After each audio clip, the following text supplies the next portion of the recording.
চোখ হলে এটাই সত্য যে বিএনপি তাদের জায়গা থেকে ক্ষমতায় এসেছে আওয়ামী লীগের ভোটের মাধ্যমে।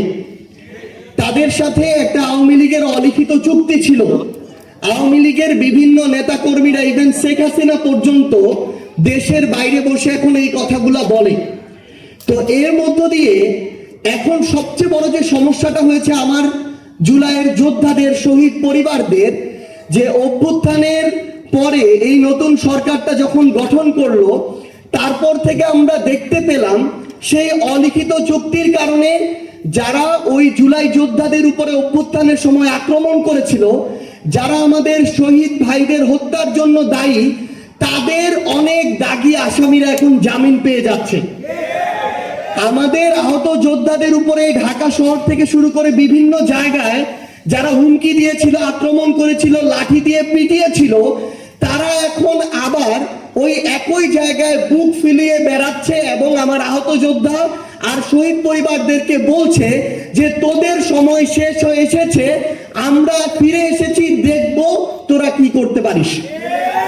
এইরকম হুমকির মধ্য দিয়ে আমার শহীদ পরিবাররা যাচ্ছে, আমার জুলাই যোদ্ধারা যাচ্ছে। আমরা বিএনপিকে আহ্বান করব যে আপনারা যদি আপনাদের জায়গা থেকে মনে করেন যে আপনারা বিরোধী দলের কবর খুঁড়বেন, আবার নিজেরা সংসদীয় স্বৈরতন্ত্রের পথে হাঁটবেন, তাহলে মনে রাখবেন ওই কবরের আপনাদের জায়গাটা হবে সবার আগে।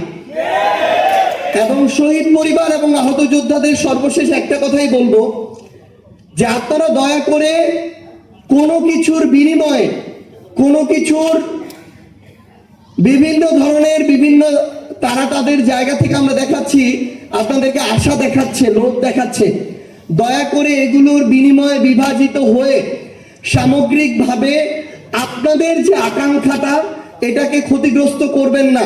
কারণ এই আকাঙ্ক্ষা যদি ক্ষতিগ্রস্ত হয়, বাংলাদেশ ক্ষতিগ্রস্ত হবে, আর বাংলাদেশ ক্ষতিগ্রস্ত হলে আপনিও বাংলাদেশের অংশ, আপনিও এটা হবেন।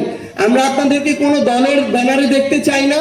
আমরা চাই সকল শহীদ পরিবার এবং আহত যোদ্ধারা একসাথে যে আকাঙ্ক্ষা নিয়ে আপনাদের পরিবারের মানুষগুলো জীবন দিয়েছে, আপনারা ওই আকাঙ্ক্ষার পক্ষে থাকুন।